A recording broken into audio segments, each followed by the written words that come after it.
ఎన్నాళ్ళకు దొరికావు అఖండ? తెగిన నాలుకని కొట్టుకొని ఏగిన ఎముకల్ని. ఈ సీన్ మీకు నచ్చిందా? అలా అయితే ఒక 500 అయితే టార్గెట్ అయితే ఇస్తున్నాను, లైక్ అయితే చేసేయండి. కట్టుకొని ఊడిన కంటిని పెట్టుకొని కాలిన చర్మాన్ని చుట్టుకొని తిరిగి ఊపిరి బస్సులు వచ్చింది నిన్ను చంపడానికి.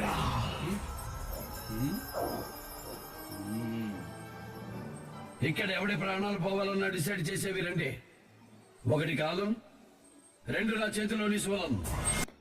మీరు ఇక్కడి వరకు చూసారంటే కంపల్సరీ నచ్చే ఉంటుంది. అలాగే మన ఛానల్లో వేరే వీడియోస్ కూడా ఉన్నాయి రియాక్షన్ చేసినవి, అవి కూడా ఒకసారి చూసేయండి. ఈ రోజు నా దేహం అష్టపిశాచాల శక్తి సమూహం.